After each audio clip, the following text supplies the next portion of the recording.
ユナイテッドエンパイア。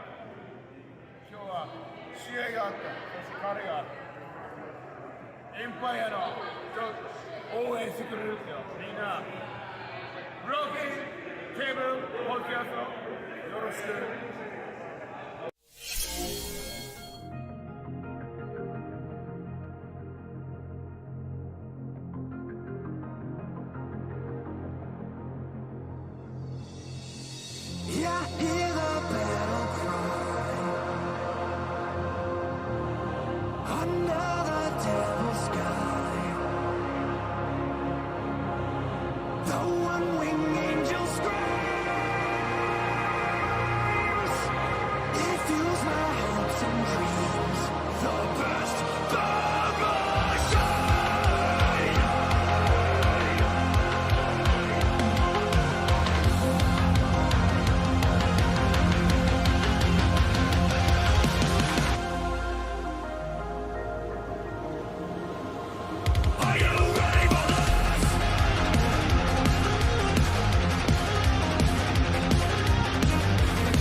What's going on, everybody? Welcome to the Broken Tables Arena. This is the Broken Tables Podcast. This is episode number 77 with our AEW Dynamite review. I'm your host, Jeffrey Vegas, here with my co-host, Rome, as always. How are you doing tonight, sir? I'm doing good. Excellent, excellent. And how is everybody doing tonight in chat? So far, all I see is Miyaja. How you doing tonight, sir? So, man, what a great episode of Dynamite. Man, Tony promised us on Twitter, he normally delivers when he says he's going to deliver, and man, did he absolutely deliver, in my opinion, tonight. This whole episode was unbelievable. Yeah, I agree. I think it was a really strong episode with a lot of great wrestling matches. It was a good time. Yeah. I mean, the setup for the final main event, like my chest was pounding for that main event. I wasn't really burnt out or anything, and it was good. Miyaja, same here, dude. I teared up, and I was like, is this really happening to me? I was like, I did not think that I would care about Paige coming to AEW, but it all just was flying, how big of a deal that was for her, for Saraya to show up in AEW. So yeah, a little bit of a heads up there. We'll get to that later, but Saraya is now in AEW. That women's division just went up a huge notch, man. Huge. Yeah, it's definitely a big shot in the arm for the women's division. Really excited. She is cleared to wrestle. A lot of people seem kind of not understanding that she is cleared to compete. Yeah, I was one of them, so I'm glad you said that, because I still was not sure she had been cleared. Yeah, she's been cleared for a while. Her story is really similar to Bryan Danielson, where it's okay. She had some neck injuries, some head injuries, and they were saying she couldn't wrestle anymore. But there are certain things you can do nowadays with modern medicine where you can kind of get back out there and get cleared. So, unless I'm mistaken, I'm about 95% sure she's cleared. No, that would be great. I wouldn't see why they would invest, unless it's just for some sort of managerial position. But she said, this is my house, looking like she's going to be wrestling. So, that's incredible for her. Congratulations for her, being healthy again, because that's, I never thought I would see it, to be honest with you.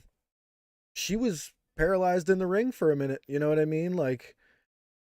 I never thought I would ever see her back in a ring in a wrestling aspect. And I still haven't seen it yet. So we don't want to get too far ahead of ourselves, but looks like that's what we're going to get. So there's a funny story. I actually found out about this earlier today. So I was on Twitter, and Tony Khan's doing the media stuff, getting ready for tonight, hyping up tonight, and he was heavily teasing a surprise for tonight, while also teasing another surprise. I don't want to ruin it for people that don't know, because I'm pretty sure we're going to see this surprise on Rampage. It's nothing crazy, but it's a pretty cool little surprise. Yeah, I don't know.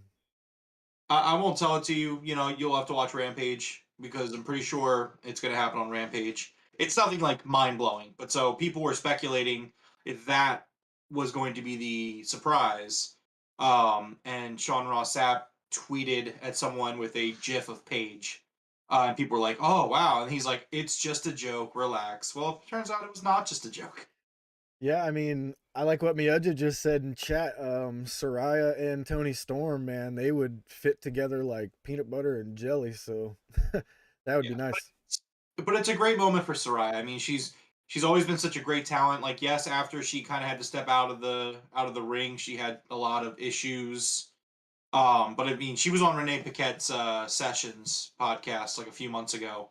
And you listen to that, it's just like, she grew up. She grew up in front of our eyes. I mean, she was elevated at a very young age, relatively speaking, and we unfortunately witnessed her growing up, and you make mistakes sometimes. So Yeah. I'm happy for her though. She was people thought her career was done, and the fact that she can come into AEW and possibly have another run, whether it be her last run or just whatever it is, like that's really cool. I'm really happy for her. Yeah, I agree. Oh, come on, Joe. All Did right, you so let's go ahead and anything get started with our AEW Dynamite Grand Slam review here. So we started off with the Wizard Chris Jericho versus Claudio Castagnoli for the Ring of Honor World Championship. And man, I don't know how old Chris Jericho is. I'm not one of those that like memorizes his age or anything like that. But at this guy's age, he is still putting on banger after banger after banger, and it just every single time I'm more impressed. You know what I mean? I'm just like, wow, Jericho just he doesn't age. He plays every single character so well. He was being the Wizard tonight. He wasn't the Lionheart. He wasn't any of those guys. This was just classic. This was fantastic, man. I mean, what else can you say? Yeah, man. I mean, first of all, shout out to the crowd and the atmosphere at Arthur Ashe. 100%. I saw a tweet tonight, and it really hit the nail on the head. But Arthur Ashe is the new Garden. Like, Yeah. I don't want to hear any argument to the contrary. Like that's the new MSG right there. Every second year in a row they come to this to this building, and it's just the vibe is fucking incredible. $1 million Oh, gate. First time they hit $1 million TV episode. And some people were wondering that last year they sold twice the amount of tickets, and they didn't hit 1 million. That's because it is a general consensus all across the board that the tickets were extremely underpriced last year. So they hit 1 million with only half of them this year. Easy. yeah, well, they kind of had to last year. I mean, number one, Yeah. you're a younger company, and then number two, just at the time they hadn't really been to that area too often. Now they're here all the time, Yep. so the market's just it's a little bit different now. Yep. Absolutely. But yeah, they do this tour of the tri-state area like every 6 months. Yep. So that's just what it's gonna be. Um, But yeah, no, I love the atmosphere, love the crowd. I thought it was a big fight feel. This was a blow for blow match. I thought it was fantastic, and kind of to your credit, what you said is just Jericho just continues to add to the conversation about just him being the goat. It's just this is an excellent match. I thought it was a fantastic opener. I thought it was really smart of Tony to put this match on first. Um, I think that there is a big reason why Chris Jericho won this match. I know some people were kind of surprised. I was texting some people and Sex and Forest, and he was like, I was shocked. "Yeah, I wasn't." Tony Khan is currently so Andrew Zarian, I believe it was, said that Tony Khan could very easily get a shitty TV deal for Ring of Honor if he wanted it. If Tony Khan really just wanted to get Ring of Honor on TV with a bad deal, he could do it. Mm-hmm. But he wants a good TV deal for Ring of Honor. Yeah. He wants the right deal. And I think Chris Jericho really played a big part in Dynamite and AEW getting its TV deal 3 years ago. I think that again, the placement of this match, it's the first match front and center. It's good for the brand, good for the Ring of Honor brand. You put a guy like Chris Jericho as the world champion. I mean, Tony's just kind of doing what he did last time. He's, you put Chris Jericho as your first world champion to legitimize it, and obviously it's not Ring of Honor's first world champion Yeah. or even his first under, the Tony Khan era, but it's just I could see this being a big deal for the TV rights negotiations that Tony's trying to get for Ring of Honor. Yeah, Um, absolutely. I see what you mean too. He could be the first champion that they have for the new deal, right? right, and that's Yeah. nothing against Claudio. Jericho's just it's Chris Jericho. Oh, absolutely. Yeah. You know, there's not a knock against Claudio, and I think Claudio had a really good, solid run. He was champion for a few months. He defended the title about 5 times, I think they said on the broadcast tonight. And yeah, man, it was an excellent match. It was a great match and a lot of fun. I also just feel like Jericho fucking deserves it. Yeah. Like the work that Jericho has put in for AEW in the last month alone is worth constant praise. He's about to put over Ring of Honor big time, carrying around that belt. And Yeah, also it was a good moving forward of the storyline between him and Garcia, yeah. where Jericho had to cheat to win, and the JS was very, very happy and celebrating. Daniel Garcia looked like not so happy. Yeah. Oh man. So in this match there was a suplex off of the apron from Jericho to Claudio to the floor. Yeah. Dude, that move, man, that's just one of those that I'm like, that has to hurt. No matter, I don't care what you do. I don't care about the pad on the floor. That has to hurt a lot. You know, it looks nasty every time. Yeah, and to Muge's credit, what he said is, yeah, Jericho. So Jericho has been the WWE, the WWF, the WCW, the AEW, and the Ring of Honor World Champion. He also held the big gold belt, the World Heavyweight Championship, as well. I think he was also a champion in New Japan. I think he was the U.S. champion, possibly. Well, we're talking about like world championships because if you talk about regular Gotcha. titles, Yep. you Yep. can Yep. include a lot of other things. Yeah. So, but yeah, man, this was excellent opener, great match, new champion with Chris Jericho. Yeah. Absolutely. He finishes the match here with a whole bunch of cheating. First, he finds Floyd under the ring. He tries to hit Claudio with Floyd, and Claudio catches the bat.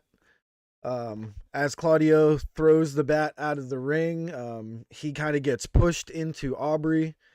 Aubrey's kind of like in the corner, like, ah. And then Jericho hits Claudio with the huge low blow, hits him with the Judas effect. And 1, 2, 3, we got new Ring of Honor World Champion Chris Jericho. So I thought this was great. I can't wait to see Chris Jericho elevate Ring of Honor. I think we're gonna have a lot of people talking about it, and that new deal, I think it's already done. I just think they're waiting to announce it till all the stuff's completed. I don't think the deal's done yet. Like, I think they're still shopping, but still, hopefully, we'll see. Yeah, we shall see. All right, next up was a quick video for promoting Danielson versus Mox later tonight. Decent little video there. It was what it was. Next up, we had Swerve in Our Glory, Keith Lee and Swerve Strickland versus the Acclaimed, Max Caster and Anthony Bowens. We had DJ Who Kid coming out with the Acclaimed along with Daddy Ass. This match was incredible. I mean, within like 2 or 3 minutes, I was just sitting there like with a gigantic smile on my face.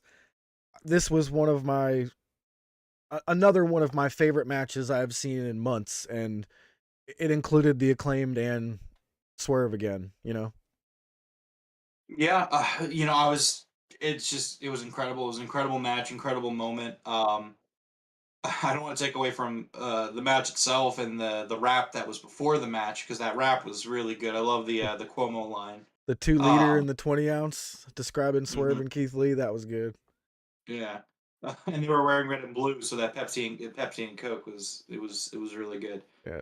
Um, but like, what a beautiful moment! Like this match was phenomenal, by the way. Yeah. But just it's a beautiful moment for those guys and for AEW in general. It's a big statement onto AEW just creating stars. Like it's another one of these moments like Hangman Adam Page, for example. The guy's is a star. I know some of our viewers don't like Hangman as much as I do and stuff like that. Hangman was established elsewhere. He came to AEW and kind of like put that last stamp on himself.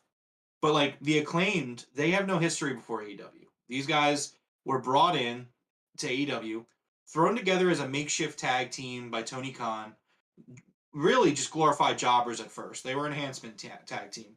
And you know what they did? They fucking busted their asses. They worked every single dark, every single elevation. There were weeks where we saw them on TV 3-4 times a week, and to just take it and just keep working with it and grinding away and getting over in the process. It's just a fucking beautiful moment. It's such a journey. Yeah. I was a big fan of them from day one. I remember at the beginning of this year, when we started the podcast early on, I was like, the Acclaimed are going to be tag team champions by the end of this year. And here we are in September, and it's true. And they just got organically, they got over with the crowd, and people love them for it. And tonight they were rewarded for that.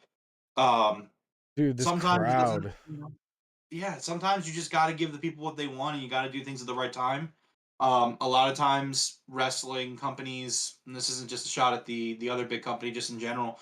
Sometimes wrestling companies kind of miss the mark on these things, and All Out might have been the time to do it, but tonight was also tonight felt like it was even more right, because I felt like All Out really enhanced this moment, and to do it in New York, which is their hometown. I mean, Yeah, I agree.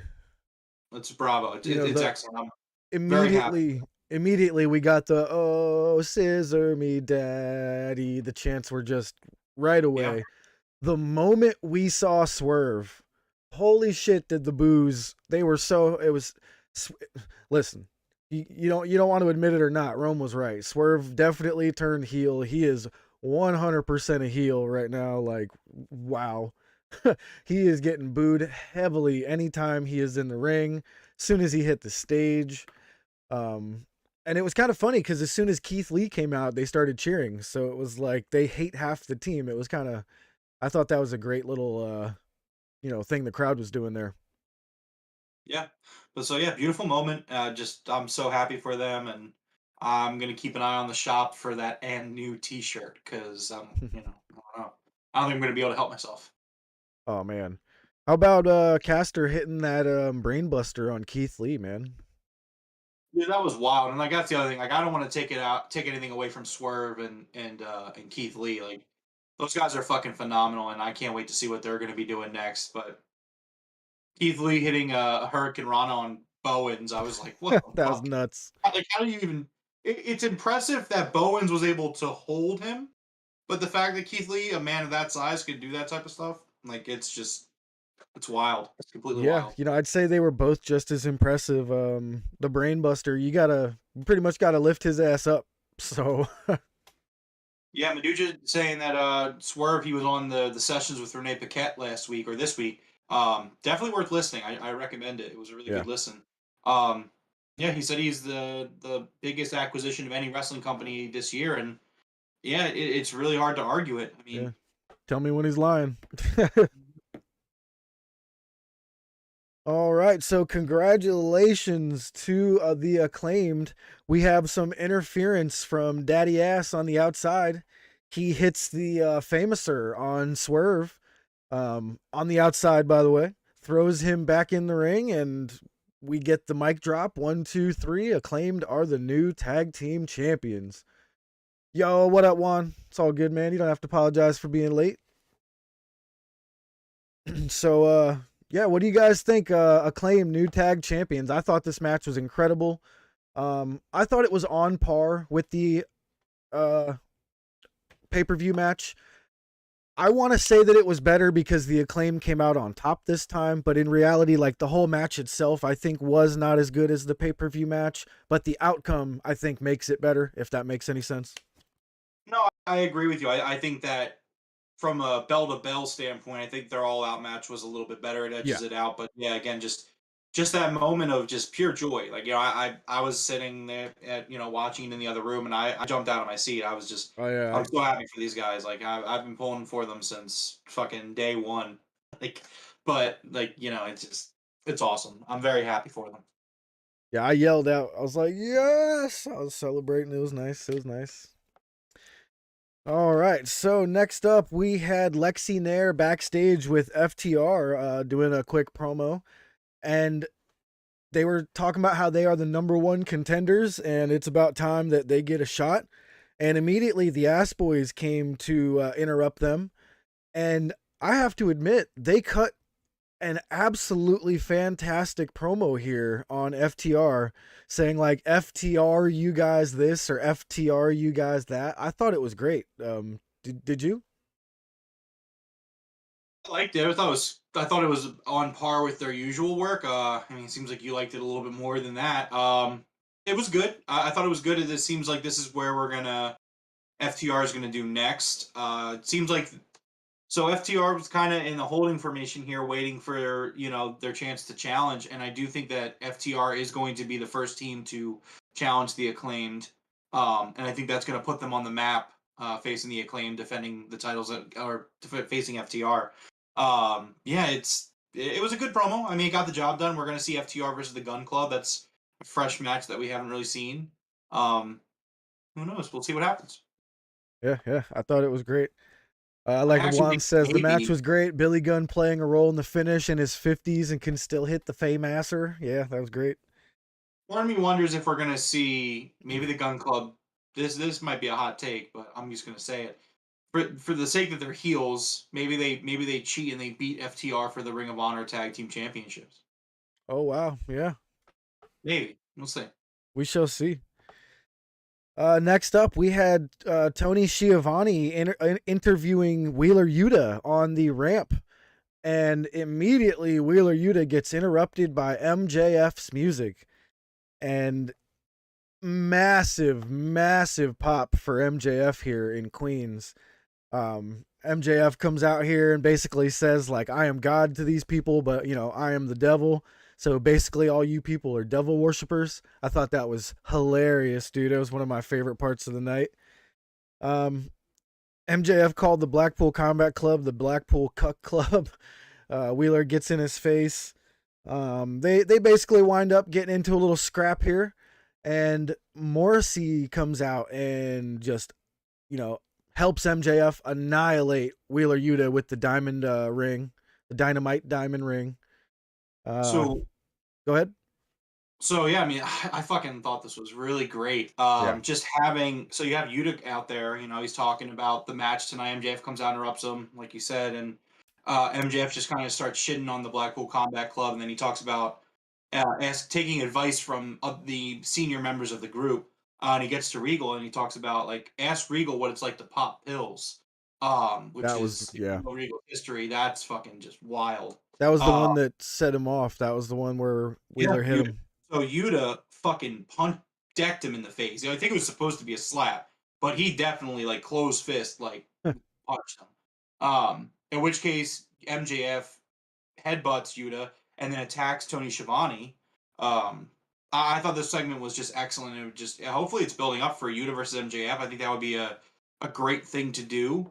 Tony Schiavone is the special guest referee. Expecting that feud either, but like, man, that sounds fucking awesome. I'm really down for that. Yeah. And like you said, Morrissey comes in and kind of backs up MJF, and they leave. But yeah, this is a great segment, and I felt like I saw some people reacting to it on Twitter, and they were just kind of like, man, Yuta just does not belong with MJF, and like I understand, but I thought Yuta held his own well enough. I thought it was pretty good.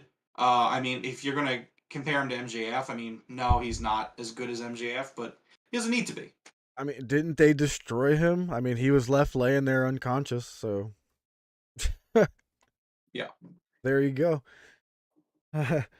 All right, so next up was Jade and the Baddies segment. They showed Diamante bringing out the old school baddie. And who was this lady? I missed her name. They said it real quick. And her name is Trina. Trina. Okay. Was she from the E? Because I'm not sure I've ever seen her. I'm not gonna lie to you. I have no idea. I have not a clue. Juan, I'm wondering. I'm betting Juan knows who she is if she's from the E, but she might be somebody from Impact, maybe. He doesn't strike me as somebody from WWE, but no. Jade mentioned to Kiera Hogan that like that's your girl, which would imply Impact because Kiera Hogan was in Impact. So that's what I was thinking. But I don't really watch Impact like that, so I don't know. I haven't watched Impact in years, man, since AJ Styles was there. You're just saying she's a rapper. She's a rapper. Oh, okay. Okay. She's from New York. Must be I got you. I was close. I said Little Kim, remember? Yeah, I think so. All right. So next up, we had Orange Cassidy versus Pac for the All Atlantic Championship. I'm gonna let you take this one because this match was incredible, but I want to give you the shot to give it its justice.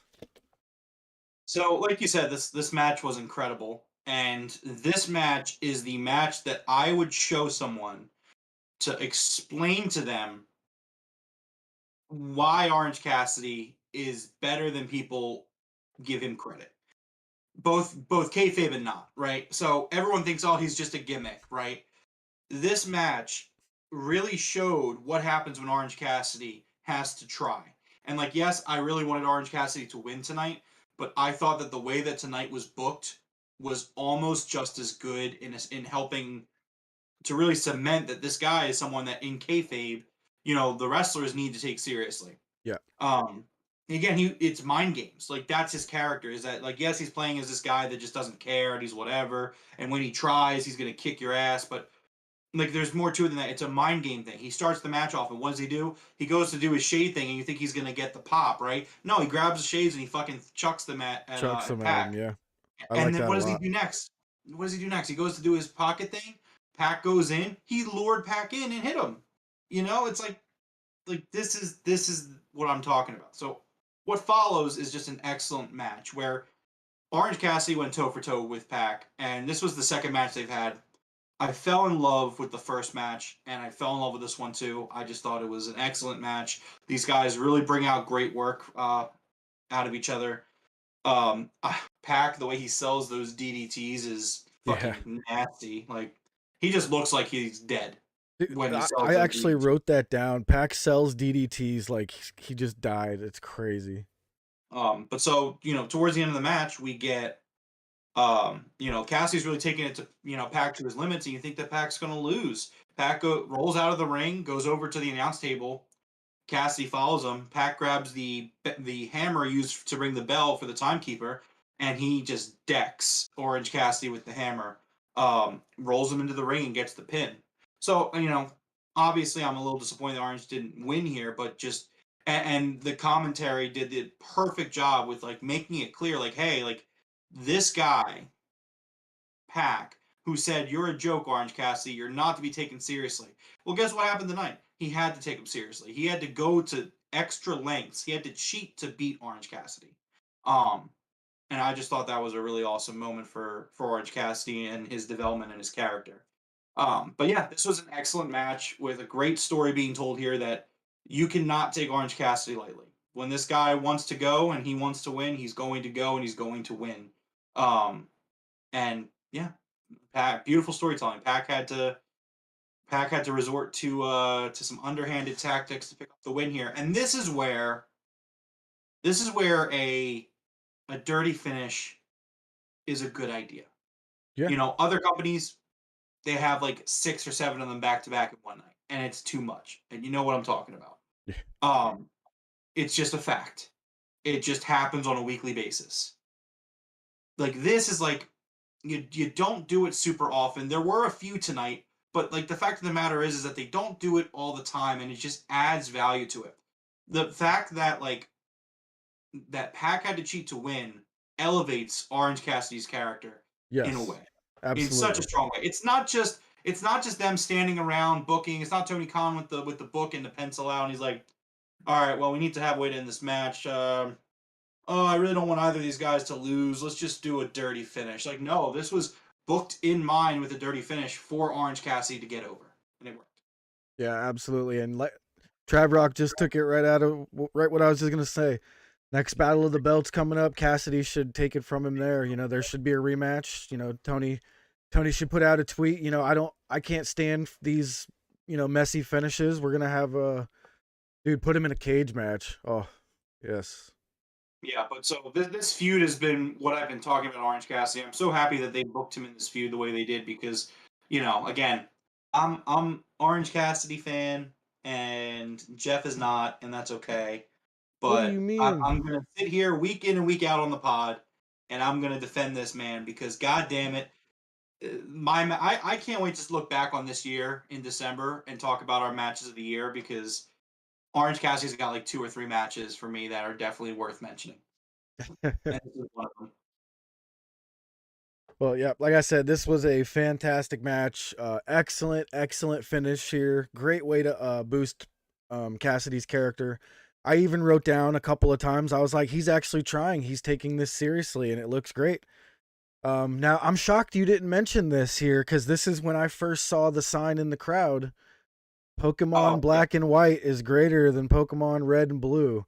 And I'll admit, I have to defer to you, because I've told you I didn't play the games. Do you agree with such a statement, sir? All right. So number one, yes, this was the next thing on my notes. You kind of let me take the ball here, so I decided to go with it. All right. So here's the thing, right? It's really what's up, Darth? Yeah, I was hoping Danielson was going to win tonight too. I'm a little disappointed, but Mox is great. So, but so okay, here's the thing with Pokemon, right? Like, if we're arguing in terms of like the game itself, like, I guess Black and White are better games, but I think Pokemon Red and Blue have the better design in a lot of ways. I think the Pokemon design is better. I think the gym leader design is better. I think the Elite Four is a much better challenge in Red and Blue as opposed to Black and White. Black and White kind of, they get a little predictable with the type matchups. It's like Ghost, Dark, Psychic, and Fighting. And it's like, oh, okay, well that's kind of, if you can kind of scheme around one of those, you can kind of scheme around all of them. So I would say, like, in some ways, yeah, sure. I mean, Black and White's better in a sense that, like, the game came out 15 years later or whatever. So I mean, like, it's got more quality of life stuff. I mean, I would play Fire Red and Leaf Green before I play Black and White, but that's just me. But if we're talking just plain Red and Blue, sure. But I mean, again, like, it's fine. Black 2 and White 2 are better than Black 1 and White 1, though. That's a different conversation. I think you could maybe make the argument for that. But. Gotcha. So let's get a couple of things in chat here. Juan says, what's going to be Cassidy's reaction when he wins a title? His face going to be stone cold with them glasses? I actually think no. I think you finally have him do... I don't know if anybody remembers when Dolph Ziggler won the big gold belt. He like screamed with like massive amount of passion at the camera. I think we should finally get that from Cassidy if he wins the championship. But I also think it would be just as cool if he just kind of looks at the belt and puts the little thumb up and walks off, you know, but I don't know what I would like better. What do you think? I would say kind of a little bit of everything. I would have a moment where Cassidy kind of looks at the belt and you just kind of see it in his face, like, very exciting. Yeah, Dolph winning was a very exciting moment. Yeah. Shame they didn't do anything with him afterwards. Yeah, Oh well. for sure. The Fed's gonna Fed, I guess. Yeah. Anyways, but I would just see him kind of picking up the belt. I would have him like sling it over his shoulder, but like have it so the belt's on his back, kind of sling. You know what I'm talking about? Yeah.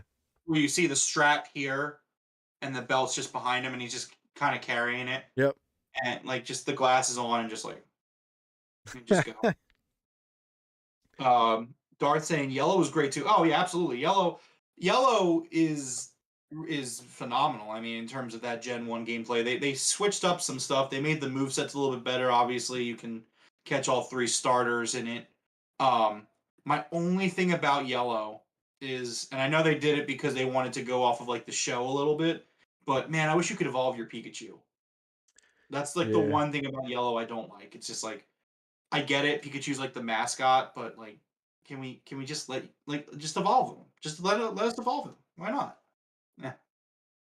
All right. Next up was the Women's 4-Way Championship. We had Toni Storm defending her interim Women's AEW World Championship versus Britt Baker, Athena, and Serena Deeb. This was actually really good. I thought this was great. And, you know, a little bit of a, I don't know if we should call it a botch or just a little bit of an accident, but that actually added so much to the match later on where Britt's nose was busted open again. The blood at the end of the match just, sometimes it really, really does add to a match. You know what I mean? Like, we don't need it in every match, but sometimes it's really nice, and this was a great match. Yeah, I mean, color bleeding definitely adds to a wrestling match. Hunter doesn't think so. Paul Levesque went on record this week and said, "Yeah, bleeding. We don't need to bleed anymore." And I just fucking blatantly disagree with that. That's just differing philosophies. That's like, can we please take this stuff seriously? Like, I don't know. That was just dumb. What a dumb take. I mean, That's not even a bias against, like, that's not even a I don't like the Fed thing. Like, that's just like, anyone that has that take that bleeding shouldn't be in pro wrestling. Like, I'm not saying bleed every match.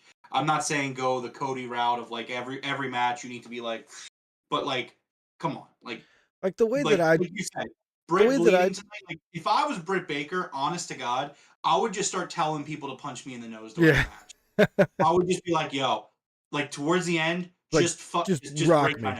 nose. Just break my nose, please. Like, because it's like, for something like, and I guess like some people are like that. You see it in fighting too. Sometimes you taste your own blood, and you just kind of get going. And Yeah, for some reason, when Britt Baker is fucking bleeding, she's like at her out of her best nose too. or her mouth or whatever, she just turns up to 11. I thought Britt was fucking phenomenal That's a at good the end of point. this match tonight. It's just wild to me. Like, she's like a shark. She fucking tastes the blood and she just like goes into this different mode. Yeah, so if you didn't see how Britt's nose got busted open, Athena had, I believe she had Serena Deeb up on her shoulders, almost like in a FU type position, and then she grabbed Britt at the same time in a what do they call that, Samoan drop type position, I guess you would call it. Well, Mm. Britt's head, as everybody went over, Britt landed underneath Athena, and Athena just kind of landed right on Britt's face. Like, her back just landed right on Britt's face. Now, at first, I didn't think it was too bad, but as soon as I noticed that the camera was trying not to focus on Britt's face for a few minutes, you knew something was up. But once they realized that she's part of this match, we can't hide it anymore. It just amped this match up so much. I thought it was fantastic. I can't get over how good it was. Meduja brings up another great example, True. and again, like it's not an anti WWE thing, but if Paul Levesque is going to have this take, then that's just an incorrect philosophy to have. Becky Lynch, man, Becky Lynch got over as fuck when she got busted. Her nose got busted, and she was bleeding. Like, that moment of her standing in the crowd. People say I don't talk about good things that happened in WWE over the last decade. Yeah, That's that a was great. fucking great moment right there. That was awesome. Becky Lynch standing there after fucking Nia Jax, I think it was Nia Jax, Yeah, it broke was her Nia fucking Jax. nose. Like, dude, that was an excellent moment. I fucking Dude, bought a Becky Lynch t-shirt that WrestleMania. Like, that's how fucking great that listen, moment was and that build-up was. if I I mean, have the main ever event that seen followed was fucking dog shit, but I mean, it is what it is, I guess. if I have ever seen a more purposeful punch in the face, Nia Jax was like, "There's Becky." Bow. Like, I don't know how they could be like, "Oh, that was an accident." I'm like, no. I've punched people in the face on purpose before, and it looked like that. But Yeah, this match was incredible. The final here, we had Tony Storm roll up on Britt. Tony Storm gets the 1-2-3 with the roll up there, and before we get basically to every. the Oh, go ahead. before we get to the post match, I do want to give props to Athena's new music. I thought it was Yeah, fucking dope. And I also really loved her Cubone inspired gear. Thought that was great. yeah, that was really cool. The Cubone mask, without the wings too. I was like, "Where are the wings?" But Her then I was gear like, was "Oh, she's also Cubone." her gear was brown, which is Cubone color, Yeah, basically. yeah, it was cool. So after the pin where Tony Storm retains, we basically get all of the heel girls. We had we had Britt Baker and Serena Deeb start stomping out Tony Storm. Jamie Hayter comes out what seemed like for a save at the first moment, but it quickly turned into the three of them beating up Tony Storm, and Jamie Hayter saying, "Are you kidding me? She's my best friend." So I guess we're not getting that match as quick as we thought we would, but it could be a ruse. You never know. I think they're going to do a breakup here still. Hope so. I just don't think they're doing it yet. Yeah, that's kind of what I'm looking at too. I agree. I think maybe they kind of pumped the brakes a little bit because it almost felt like they were pulling the trigger the last couple of weeks. But I think they're like, hold on, let's do a couple more things first, and then we'll get there. Well, I think the problem also is that with Tony Storm being champion, you're gonna want to have some heels to face her. So you could very easily move from Britt to Jamie in a program. Um, in my opinion, I think you could do that. Um, but obviously with Saraya debuting, that could also throw a monkey wrench into the plans. I'm very excited that Saraya is here. We talked about it at the top of the show.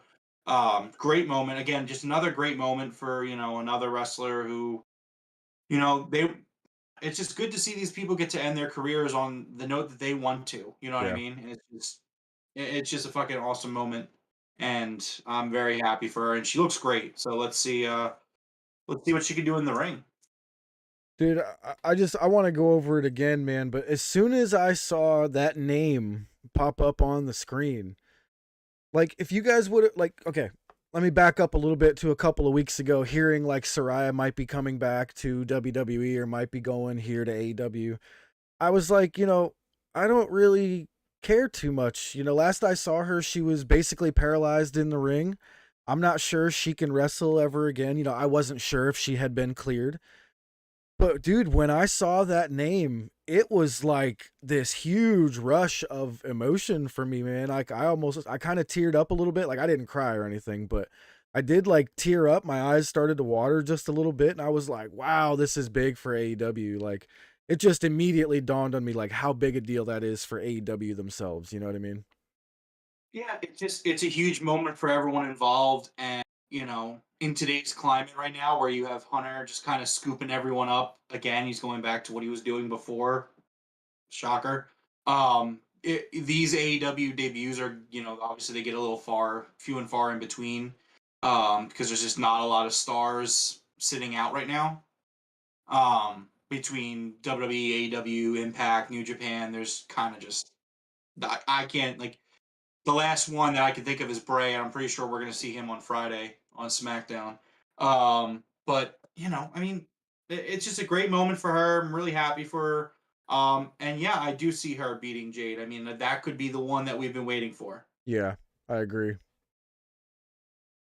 I did actually see the movie Fighting with My Family. Did you see that, Jeff? I actually did not see it. It's actually quite good. It's actually a pretty good movie. I heard it was great and all that. I'm just not a big movie guy. I have it on Blu-ray. Okay, I might check it out one day. Yeah, I know what it's all about. I remember the whole filming of it and all that stuff, Mioja. I just never. I usually don't. It's hard for me to sit down for more than a couple of hours to watch something. You know what I mean? So it's not live anyway. I like live stuff. But this was great. I can't say it enough how much this was how awesome this was for AEW in the women's division. I do think she should be the one to dethrone Jade. That would be huge. So yeah, Saraya in AEW. I'm not sure if we're gonna get the All Elite graphic because we haven't got those for a while, but we did. It out when she debuted. Yes, I guess so. We got it. Saraya is All Elite. All right. Next up was a Darby vignette, and this was really funny because he was essentially making his way through the streets of New York with a body bag. He was in taxi cabs. I think he was even on a bus at one point. He was walking down the street, and he was carrying pretty much a body in a body bag the whole time. What did you think of that? I thought it was a really well done segment, really unique for New York, obviously. Yeah. Great segment. Had a lot of fun with it. Looking forward to Friday. We're gonna get a good Rampage. Yeah, Rampage might be the best we've ever seen. The card is amazing. 2 hours, by the way, for Rampage. It's gonna be great. All right, so next up was the main event. Bryan Danielson versus Jon Moxley for the AEW World Championship. And I think a lot of people were saying that this was a very, very predictable match. And I think all of them were sitting there at the end like, oh, okay. um, I actually think that the Jon Moxley vacation story was a plant now. I do not believe he was actually supposed to be going on a vacation like they are saying. Um, obviously because Jon Moxley is our new AEW World Champion here. I don't know what to say. I know a lot of people wanted Danielson to be champion along with myself, but I'm still okay with Moxley winning here. What do you think? And no, absolutely. I mean, I definitely went into tonight with my heart being set on Bryan Danielson walking out with the AEW World Heavyweight Championship. See, I don't want to say disappointed because that's just me being disappointed is just me being upset that my guy didn't win the world title. Yeah. So I don't want to sit here and sound disappointed necessarily. But I mean, that being said, it was an excellent match, and there's nothing wrong with Jon Moxley. Jon Moxley is a generational talent who the company has time and time again relied on him when needed. He's always come in for them and come through.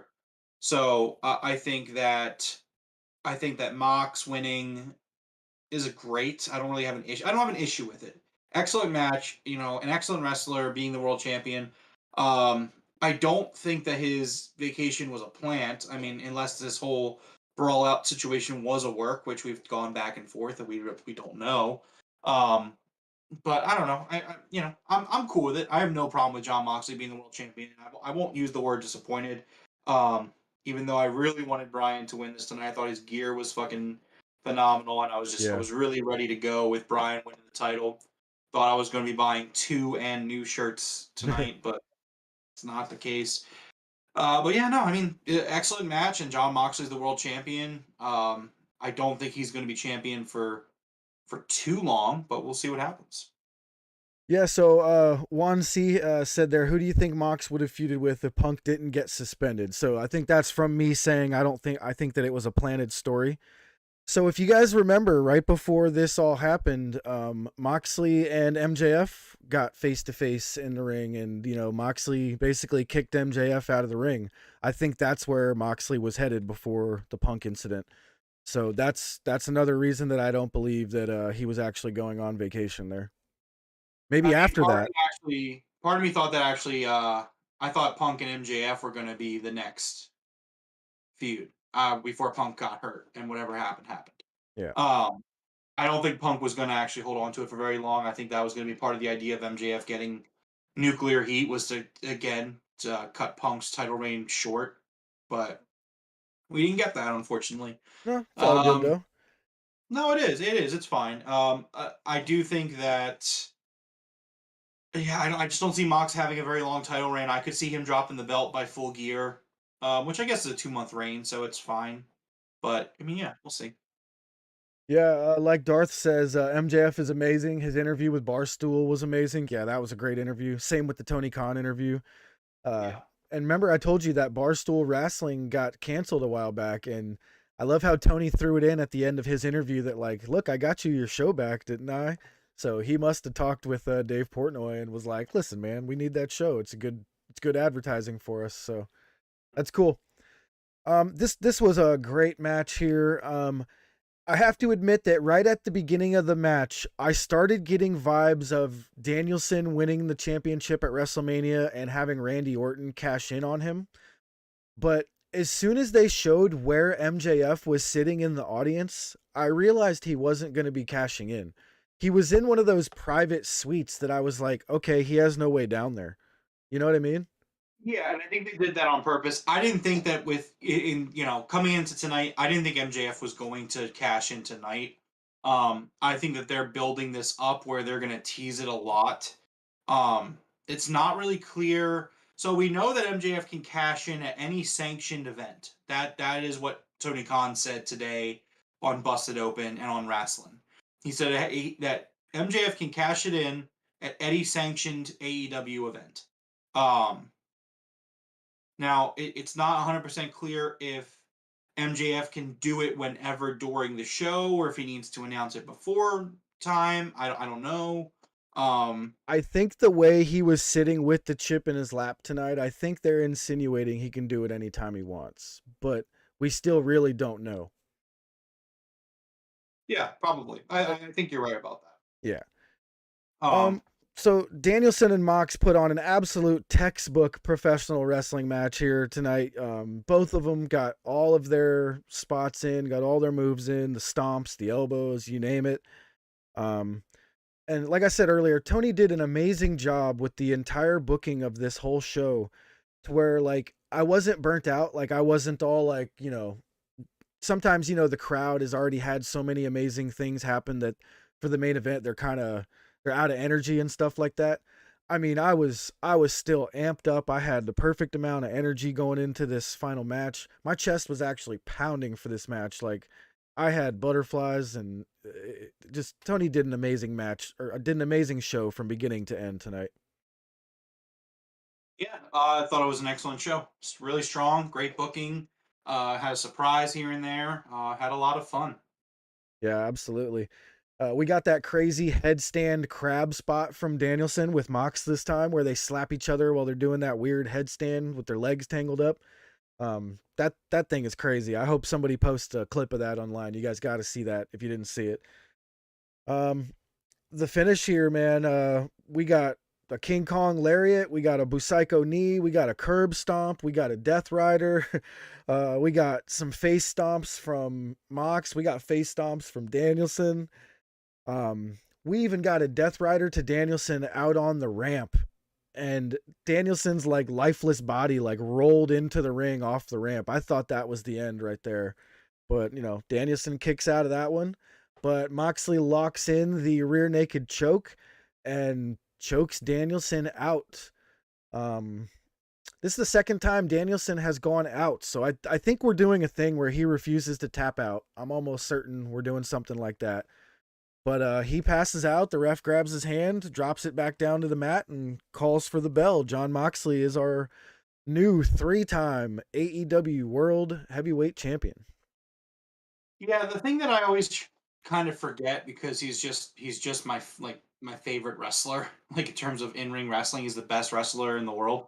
Um, Brian Danielson doesn't want to be the world champion, and that's the thing that sucks. It's such a conflict of interest between him and his fans, because it's like, man, I would have loved to have Brian Danielson win the championship, and I wouldn't be surprised if Danielson was like, "Nah, I don't want to win it. Yeah. Just give me the match. I just want to wrestle in the world title match." It's just like, I, I so actually hope this leads to, I hate to say it again, but rematch. You know what I mean? I hope this does get a rematch later down the road somewhere. Because we rarely do rematches in AEW, and sometimes they're warranted. You know what I mean? And in this case, I think Danielson has defeated everybody in AEW that has defeated him except for Mox. So now this is the first time he has lost to somebody twice. You know what I mean? So yeah, they're telling a story here with Danielson. Um and I like it. I really hope we get a rematch somewhere down the line. I don't want it to be right away, like, next week or anything like that. Hey, Tiger sighting. What's up, Tiger? I don't want it to be next week or anything like that, but have Danielson kind of throw out little hints here and there where he's kind of giving Moxley the side eye in their interviews, or, little tiny things like that for a couple weeks, and then give us an awesome heel turn, even though Danielson already comes out of the heel tunnel. yeah, right, That's what I'm hoping for. So, yeah, congratulations to Jon Moxley, the 3-time world champion. Um, I loved the match. I was shocked at the finish. I think, along with a lot of other people being shocked at the finish as well.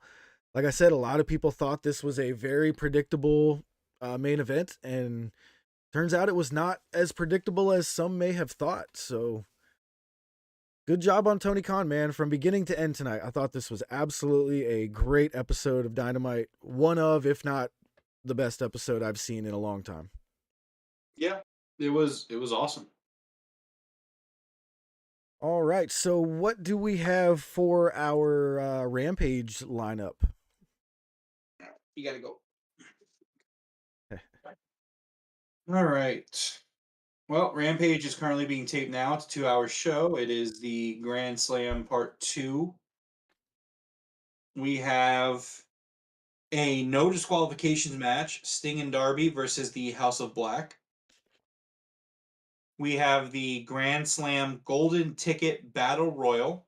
So the graphic was updated, and it includes Evil Uno, 10, Roosh, Jay Lethal, Lance Archer, Penta, Adam Page, John Silver, and Alex Reynolds. 8 And guys. uh, so before we continue, I don't fucking know what they're doing with the Dark Order at this point. I'm like 99% sure Bray's gonna be on SmackDown on Friday, and Yeah. I don't know what the direction is for these guys. There's clearly something specific here, and I see the seeds, right? Because Roosh is in this match, right? So like I wonder if the Dark Order does join Andrade and screw Adam Page and they let Roosh win this match. That's kind of where what I'm looking at and what I'm seeing. I don't like that booking, but it's just what I see. I Um, I think we see 10 turn on the Dark Order actually. I mean, and it's not their fault. I mean, if they didn't have Bray, like obviously there's not really a lot of good stories you can tell. But I mean, at that point, just disband the Dark Order. I don't know what we're doing. I mean, just time to move on with them. I don't think that they have a credible. It really sucks. I mean, I'm gonna be like, I don't know, if Bray doesn't show up on SmackDown on Friday, right? Like, I don't even know if he's coming back. Period. At that point, I it's mean, like, I'm almost certain that this rabbit character is Alexa Bliss, because that song that they played, I forget the name of the song now, but she in her promo when she was talking, she quoted a direct line from the song. So now I'm like, okay, this is definitely involving Alexa Bliss now. so one saying Bray isn't going to be on SmackDown. A timestamp was left on one of the live shows, which is supposed to be during a commercial break. So I Juan, don't- the timestamp was, it said 9:23, and it was a date first. It had a period at first, and then Yeah, it switched to a time. The time at 9:23 was the exact time that the guy in the audience held up the QR code. So it is still believed that something is going to happen on 9:23, the date, which is on SmackDown. But right. you are right. It was a timestamp as well, but that was the time, the exact time that the guy held up the QR code in the audience. I mean, again, there's a lot more teases that go that way. I Yeah. mean, the font, the wording on the hangman thing was demon, which is Bray. Yep. Uh, the lights going off during Alexa Bliss's match. It just seems kind of on the nose that it's going to be Bray, and it is what it is. I mean, he wants to go back there. I mean, obviously, I don't think he's making a good decision, but I mean, he's going to get paid either way, so good for him. Um, I mean, I don't know. I don't know if he's going there. I don't know what you're doing with the Dark Order. Um, I don't know. I don't really have a Is really have a is good suggestion for that. real quick. But You said Hangman was in this ladder match, right? Battle Royal, but yes. Yeah, ladder battle royal. I'm actually thinking the entire Dark Order turn on Hangman here. Maybe we get that that gives the Dark Order some direction. You know what I mean? It'll give them a purpose for the time being, and we'll see where they go. Well, yeah, I mean that's kind of what I was thinking too. But again, like what? So was Evil Uno going to be the leader of the Dark Order? I mean, if we don't get Bray, I think it's time for Redbeard. You know what I mean? Like something like that. I don't know. Something. But I mean, we'll see on Friday. I mean, I think they're going to get Bray back there, which again, I think he's making a mistake. I think that they need to be careful not to overcrowd their roster with supernatural characters. I think there's going to be some I think there's going to be some competition there. So Yeah, what I actually think's gonna happen if he does go back is all of these people are gonna be his characters from the Funhouse. So Braun Strowman's gonna be somebody from the Funhouse. We're gonna have Dexter Loomis as somebody from the Funhouse. Alexa Bliss, Cross and his wife. there's all those characters that were like the puppets. We never got to see them actually like manifested. So I think they may become those characters. Scarlet being the witch, you know what I mean? The Scarlet Witch. I just hope Bray gets what he wants, what he's always wanted. I mean, uh, Levesque does the bare minimum there, and that's enough for some people. I mean, I think Bray Wyatt's a generational talent that, you know, if you could just let him do his thing, he can be that guy. So I actually really agree with what Juan just said. I actually a year ago, Juan, I would have said that's blasphemy, but I really agree that Dark Order would be a good stable in Ring of Honor at this point in their careers. I agree. They could be that maybe nice stable that's always there. 10 is I a don't know. monster, you know what I mean? So I don't know. I don't know exactly. I don't yeah, know how I feel about make them the trios champions, and just I can see that. I totally could. that. I just don't care enough about them. So I it's know, like I know. them, which is a shame because it's really talented guys, but just Yeah. like All right. What? again, like I think for that's the nail in the coffin for me when Bray shows up on SmackDown. It's just like, all right, well, I don't know, I don't know what the plan is for the Dark Order, but I don't really care about that. All right. What comes up after that Battle Royale? Was that the final match on? Is that the main event? No, sorry. We have Jade Cargill versus Diamante for the TBS Championship. Okay. We have Action Bronson and Hook teaming up to take on Daddy Magic, Matt Menard, and Cool Hand Angelo Parker. Yeah. Tony Khan revealed today that Action Bronson is going to be performing the chairman's intent Yeah. before the match. Um, we have Ray Fenix versus Jungle Boy signed. We have Eddie Kingston versus Sammy Guevara, Wardlow and Samoa Joe versus Tony Nese and Josh Woods, and then the match that I think is going to go on last and be the main event next on Friday. It's now confirmed to be a lights out match: Powerhouse Hobbs versus Ricky Starks. Ooh. I love me some Ricky Starks, man. That kid is gonna be a star. Yep, and it's going to be a lights out match, which is always really good. So what is a lights out match? What does that mean? Like, got to count to 10 or? Okay. Well, Jeff, have you watched AEW before? I have. Have you been watching since day one? I have. I'm sure I don't remember whatever matches you're about to talk about. So, a lights out match is an unsanctioned match in AEW. Now, what that means exactly is that it's no disqualification. Usually, then that's how I know it's going to be the main event. It's usually the last match of the night. The reason that so what they do is that Justin Roberts will have the microphone and he'll say, "Ladies and gentlemen, this concludes our show for the evening. Our main card is now over." That being said, the lights are going to go out and then they're going to come back on and we are going to have this unsanctioned fight. Okay. For It's no whatever reason I was disqualification. thinking this was like a televised match called a lights out match. I don't. No. So a lights out bet match basically means it's a no disqualification match that is not going to count in the record books in terms of AEW's canon. It happens, but there's not going to be a record. It's not going to count as a win or a loss for either of these guys in Gotcha. the Old man rankings. Jeff is sleepy. I was thinking this was an actual match, like a ladder match, lights out match. I was like, what the hell is a lights out match? Well, I've always loved the lights out match concept in a sense that it is just a no DQ match, but it has a big fight feel to it. They basically the reasoning for doing it this way is that the show ends and these two guys grab a referee and just go out to the ring. AEW isn't liable for the injuries that are going to occur in this match. Yeah, Juan said it right. It's like an exhibition, but a no disqualification exhibition. Oh yeah, I It's totally get it now. Yeah, these guys don't give a fuck about the win or the loss. They just want to hurt each other.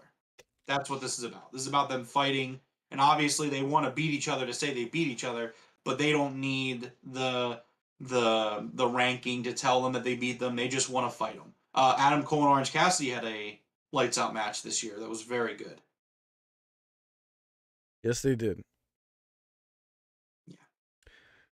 All right, so I can't wait for next Wednesday, actually, where we will be at Dynamite here in Philadelphia. make sure to look for our gigantic sign that I hope they let me bring in. You know, I'm sure they will. It's not that big. But we got a Broken Tables podcast sign that I will be bringing in. We should be right there, dead center, hard cam. You guys definitely make sure to let us know you saw it. Take some screenshots if you can. That's gonna be cool. Yeah. Have they announced any matches for next Wednesday yet? Nope. I think they're letting this Friday kind of take center stage right now. They have 8 matches announced for Friday, so they'll probably announce Dynamite after Rampage and also the following week, or Okay. leading up to the show. All right. So, like I said, I am extremely sleepy. I think I can handle one game of 20 questions. You down? Yeah, go for it. Go ahead and I will cut switch the away music. from your screen so you may choose your game, sir. Okay. It's a wonderful night out here in the top floor of the Bellagio in Las Vegas, everybody. You want some updates before and during the show? Okay, so I'll put some stuff in Discord, but I'm going to put it behind a spoiler alert. So it's going to say this is a spoiler, and you'll have to actually like click on it in order to see what it's going to say, because I don't want anybody getting any spoilers, you know, from Dark or... I'm not sure if they film Elevation or Dark at the events now, but Elevation. It's gonna be Elevation. it'll be Elevation. So yeah, I don't want to give anything away, but I'll put it in there and I'll put a, / spoiler, and it hides it until you click on it. All right, you ready, sir? Yeah, we'll go with this one. All right.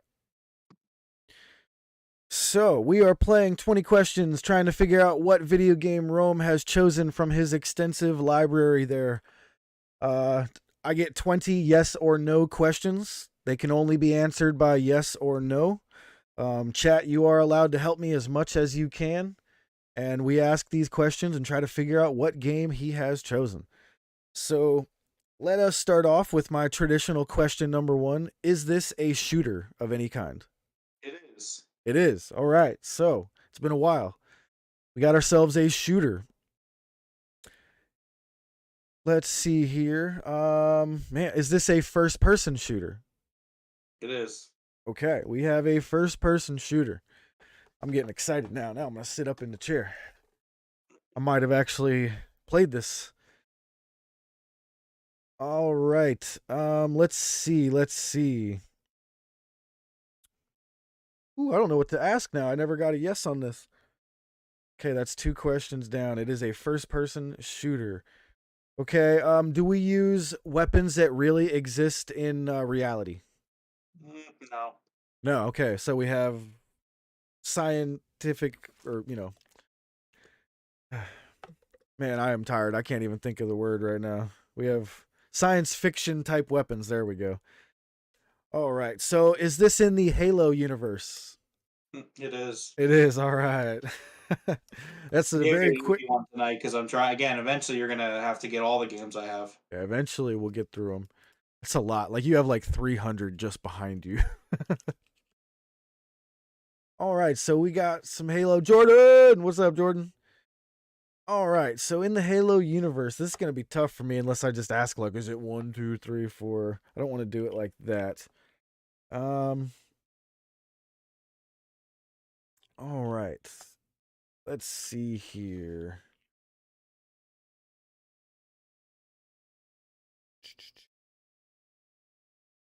Oh man, it's so funny. I know what I know the game now. Let's see here. If you don't win this with 16 questions left, this is a cataclysmic Oh, it'd be failure. pathetic. Yeah, this would be absolutely pathetic. Yeah, this would be really bad if you did not figure this out. All right, is this one of the Halos with a sequential number in its name? No. No, okay. So we're thinking of something like Halo Reach or Halo Wars. Try to go through the ones that don't have a number name. Shit, those are the only 2 I can think of without a number name. I would say, chat, let's not say anything else. Let's actually make this somewhat competitive.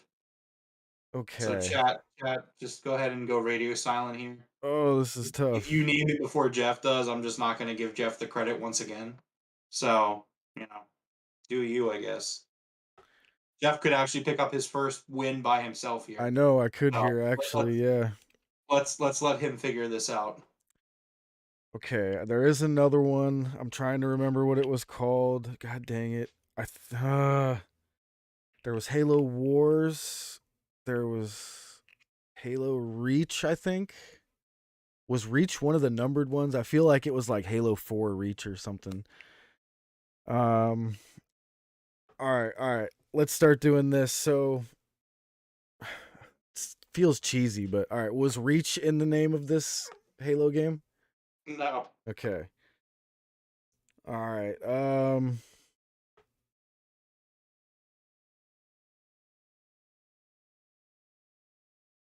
right, well, let's keep going. Was Halo was the word wars part of this game? No. Ah. Oh boy, we have 13 questions to go, Jeff. So you're gonna have to come up with something to ask, I guess. Okay, so I'm not sure this game actually exists, but a word is popping into my head here. Would the word infinite be in this Halo game? Yep. Aha, there we go. The only thing I could think of was a game called Halo Infinite, and I don't know how that popped into my head. Oh, the Master Chief, but okay, we got Infinite in there, so I guess I'll just ask, is the name of the game Halo Infinite? The name of the game is, in fact, Halo Infinite. All right, so there we go. Final answer. I think I finally got one. Tilted a little to the side. There you go. The glare, remember? There you go. Halo Infinite. Oh, you got a special cover? Is that like a metal cover? Yeah, it's a steelbook. That's a steel one. Yeah, you could tell it has that look. You could tell it's made out of.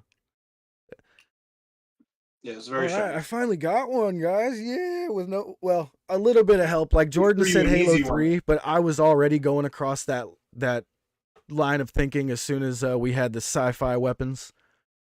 Eventually you were going to get some really easy ones. It was just a matter of time. Yeah, it was. But it's okay.